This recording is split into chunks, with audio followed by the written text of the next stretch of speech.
इस घर में मैंने कई बार भेड़िया देखा है जो गोश्त खाता है। अस्तगफिरुल्लाह इन्नल्लाह गफूरुर रहीम। ये जो चीज़ होती है ये इनके खाने की चीज़ होती है।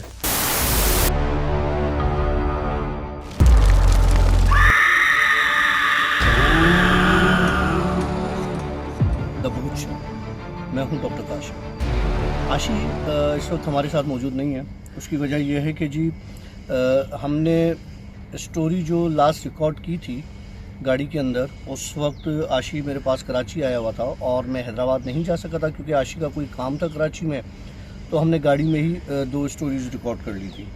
अब हुआ ये कि जब हमने वो दो स्टोरीज़ रिकॉर्ड की तो उसमें से एक स्टोरी तो एज इट इज़ हमारी आ गई उसमें, और एक स्टोरी जो है उसका कुछ पार्ट रिकॉर्डिंग में मिसिंग था। तो हमारे पास इस वीक के लिए सिर्फ एक ही स्टोरी रह गई। तो हमने सोचा कि अब ये किया जाए कि मैं आपको जहाँ मेरी जो जगह है वहाँ से स्टोरी रिकॉर्ड करके आशी को भेजूँ और आशी वो उसको अपलोड करे और ऑन एयर कर दे। अब इशू ये है कि मैं स्टोरी रिकॉर्ड कहाँ करूँ। ये एक छोटा सा आप देख रहे हैं मैंने एक जगह बनाई हुई है, वो मैं आपको बाद में बता दूंगा। मैं अक्सर यहाँ पर आकर बैठता हूँ तो मैंने सोचा कि मैं यहीं पर स्टोरी रिकॉर्ड कर लेता हूँ। तो डायरेक्ट चलते हैं स्टोरी की तरफ और उम्मीद करता हूँ कि आपको स्टोरी पसंद आएगी। जी, किस्सा बताता हूँ मैं आपको एक काम वाले का। काम वाले का मतलब ये है जो लोगों के घरों में सफाइयाँ करते हैं, क्लीनर का, स्वीपर का। ये किस्सा मुझे उसी स्वीपर ने खुद ने बताया।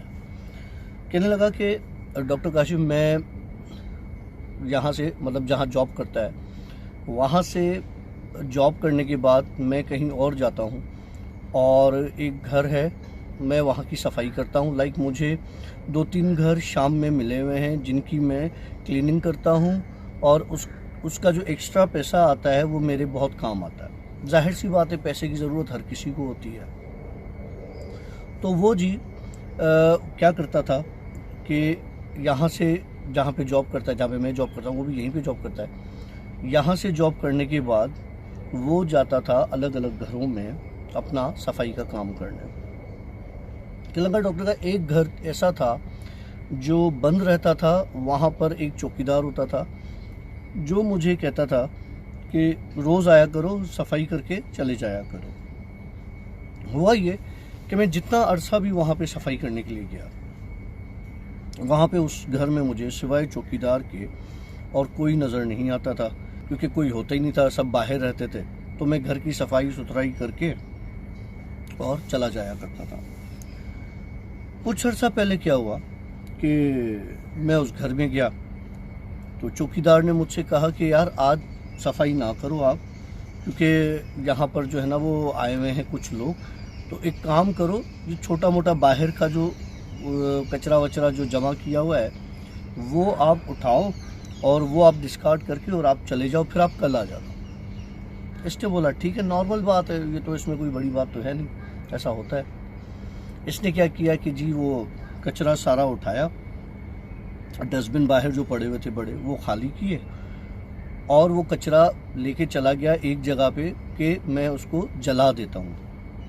अच्छा, जैसे ही उसने डस्टबिन से वो कचरा निकाला तो उस कचरे के अंदर कच्चा गोश्त था जो काला पड़ चुका था और हड्डियां थी।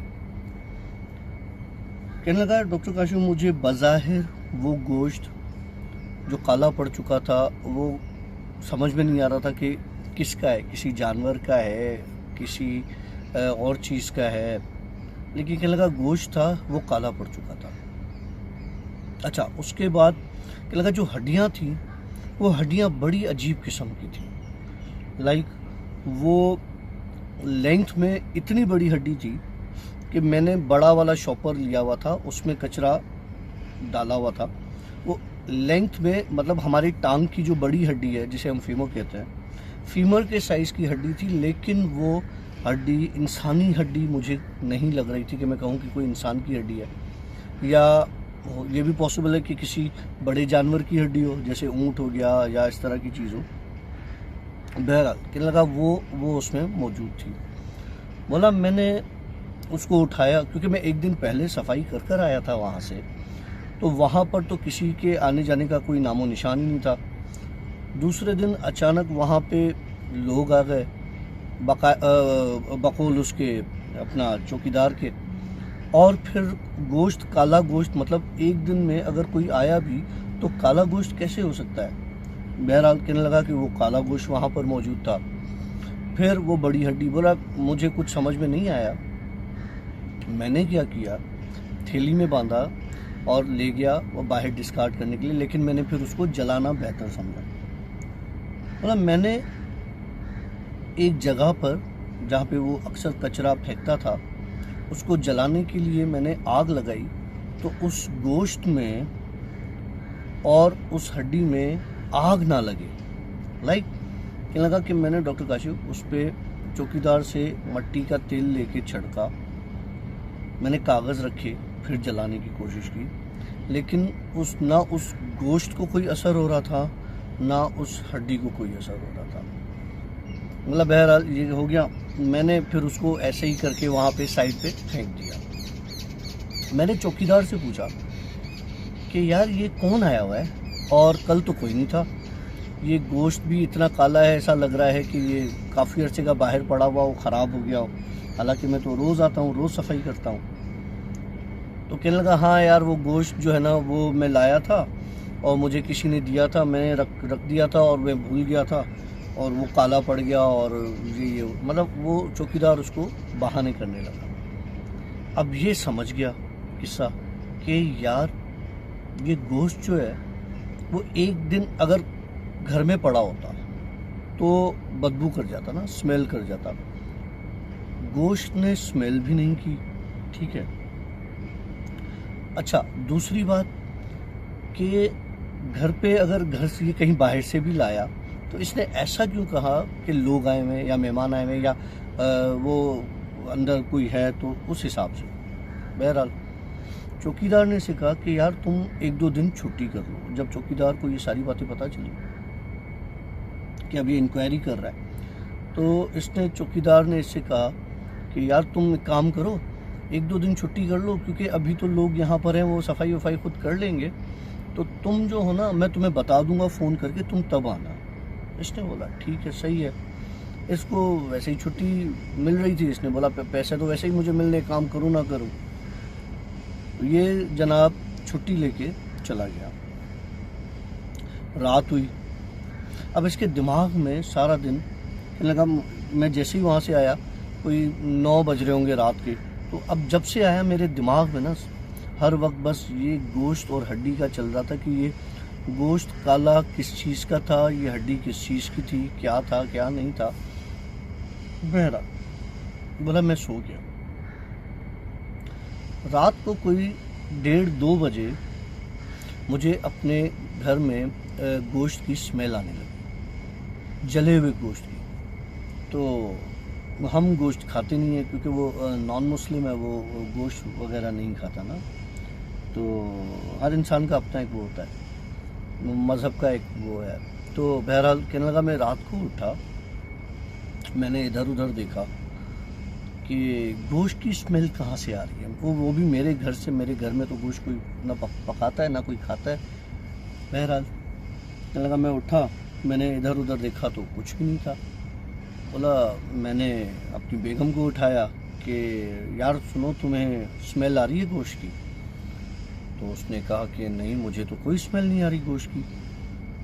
तो इसने कहा कि हो सकता है कि यार कि मेरे दिमाग में वो चीज़ बैठ गई है और मैं ज़्यादा सोच रहा हूँ इस चीज़ को, शायद इस वजह से ये हो रहा है। ये बहरहाल सो गया फिर से। लगा मैं आधा 1 घंटा सोया हूँगा, उसके बाद मुझे ऐसा लगा कि मेरे हाथ और पाँव सुन्न हो रहा है और मेरा गला कोई दबा रहा है। बोला मैं उठ के बैठ गया।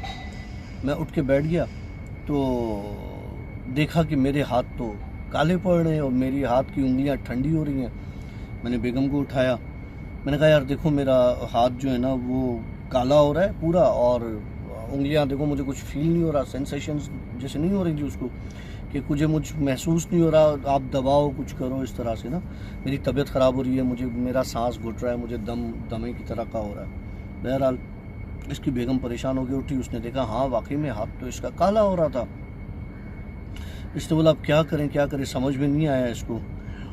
इसने क्या किया, गया पानी, मतलब अब उस वक्त नॉर्मल मौसम था, पानी खोला ठंडा और पानी के नीचे खड़ा हो गया। अच्छा, पानी के नीचे ये जब खड़ा हुआ तो इसका बॉडी टेम्परेचर जो है वो कुछ बेहतर हुआ और हाथ भी सही हो गया, तो घुटन वुटन जो थी वो भी उसकी ख़त्म हो गई। ये वापस आ गया। अच्छा, वापस आ गया तो आके ये बेगम से कहने लगा, यार मुझे लगता है मुझे नींद नहीं आएगी, मैं नहीं सो रहा इस वक्त, तुम सो जाओ ना। तो कहने लगा मैं बैठा रहा। बोला अचानक मेरी बेगम सो गई, अचानक मेरे सामने एक भेड़िए की तरह का, हो सकता है कुत्ते की तरह का हो या कुछ हो, लेकिन बकौल उसके कि एक भेड़िया वो मेरे कमरे में मेरी आंखों के सामने मूव हुआ है, एक साइड से दूसरी साइड पर, और उसके मुंह में इंसानी गोश्त, मतलब इंसान का कोई हिस्सा है जिस्म का। जैसे कहने लगा कि मुझे बाकायदा फील हो रहा था कि इंसान का कोई हिस्सा है जो उसके मुंह में उसने लिया हुआ है नोच के और वो जा रहा है। बोला मेरी हालत टाइट हो गई।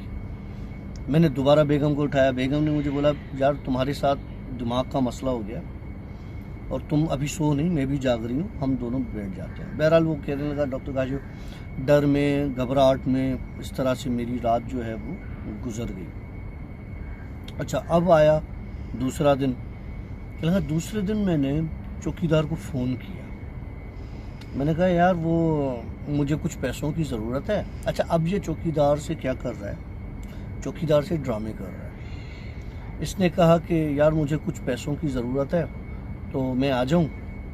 अच्छा, चौकीदार की समझ में बात नहीं आई, उसने उस चीज़ को नॉर्मल लिया कि हो सकता है इसको पैसों की ज़रूरत हो। ये जनाब चला गया, उसने बोला आ जाओ, ये चला गया।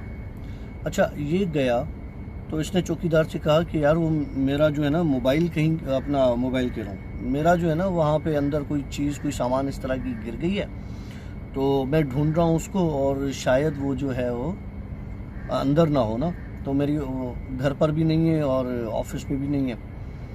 तो चौकीदार को अब इस पे जो है ना वो शक होना शुरू हुआ। इसने कहा कि यार कि ये तो मुझे लग रहा है किसी और खोज में, किसी और तलाश में। इसने उससे कहा कि यार देख, मुझे पता है कि तुझे कुछ चीज़ों का पता चला है। बोला इस घर में मैं चौकीदारी करता हूँ, मैं इस घर में 15 साल से चौकीदारी कर रहा हूँ, ठीक है। इस घर के मालिकान जब आने की करते हैं तो इस घर में इस तरह की चीज़ें होने लगती है। इसी वजह से इस घर के मालिकान ने ये घर छोड़ा और बाहर मूव हो गए, क्योंकि अगर वो यहाँ रहते तो इनको वो चीज़ें मार देती। तो इसने बोला कि ऐसी क्या चीज़ है। बोला अंदर इस घर में मैंने कई बार भेड़िया देखा है जो गोश्त खाता है। अब वो गोश्त कहाँ से लाता है, किसको देता है, किसको खिलाता है, कुछ पता नहीं। बोला लेकिन एक भेड़िया मैंने अक्सर देखा है जो इस घर के अंदर गोश्त लाता है। किसी जानवर का नहीं होता, किसी परिंदे का नहीं होता। बदबू इतनी गंदी होती है, लेकिन वो होता जो मुझे लगता है किसी इंसान का है। अब इंसान का गोश्त वो भेड़िया लाता कहाँ से? या तो कब्रिस्तान से जो ताज़ी लाशें होती हैं उसको निकाल के वो ले आता है। अब मैं मज़े की बात बताता हूँ। जब चौकीदार ये बात उस लड़के से कर रहा था तो चौकीदार के अंदर से जब वो चौकीदार बात कर रहा था तो एक अजीब किस्म की बदबू आ रही थी, जैसे उस चौकीदार ने वो गोश्त खाया हुआ। कहने लगा मैं वहाँ से भागा हूँ। मैंने उस चौकीदार को बोला ठीक है सही है, कोई मसला नहीं, बस ठीक है जो हो गया। बोला मैं वहाँ से भाग के घर आया। मैंने सारी बात अपनी बेगम को बताई कि मेरे साथ ये हुआ है, मेरी समझ से बाहर है कि ये चीज़ क्या है। मैंने कहा उसी रात चौकीदार मेरे ख्वाब में आया और मुझे कहने लगा कि आज के बाद इस घर में नहीं आना। अब चौकीदार क्या था? चौकीदार भेड़िया तो हो नहीं सकता। तो चौकीदार ऐसी कौन सी मखलूक था जो इस तरह से कच्चा गोश्त खाता था और जो उसके घर तक भी पहुंच गया। देखिए, हमारे अलावा इस दुनिया में पता नहीं कितनी मखलूक है, आपकी और मेरी सोच से बढ़कर। हम जितना इनके पीछे जाएंगे ना, ये चीज़ें उतना हमें अपने प्रेजेंस शो करेंगी। मैं नॉर्मली चीज़ों को बड़ा इजीली देख सकता हूँ। अब मुझे फ़र्क नहीं पड़ता इन चीज़ों को, क्योंकि मैं ऐसा हो गया हूँ कि अब कोई चीज़ ऐसे अचानक नज़र भी आ जाती है ना, तो मैं कहता हूँ यार बस ठीक है, सही है, नज़र आ गया ना, इट्स ओके। अच्छा जी, अब मैं आपको बताता हूँ कि ये जगह कैसी है। अब मैं आपको ये जगह दिखाता हूँ।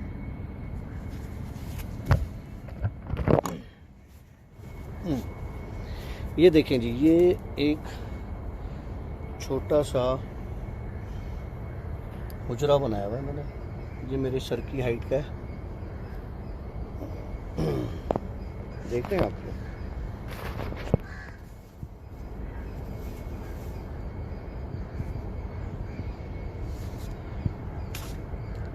मैं अक्सर यहाँ आके बैठता हूँ और अपने दोस्तों की कंपनी को एंजॉय करता हूँ। ये थी आज की स्टोरी और मिलते हैं कल एक नई स्टोरी के साथ। तब तक के लिए बाय बाय, अल्लाह हाफिज़। अस्तगफिरुल्लाह इन्नल्लाह गफूरुर रहीम। ये जो चीज़ होती है, ये इनके खाने की चीज़ होती है।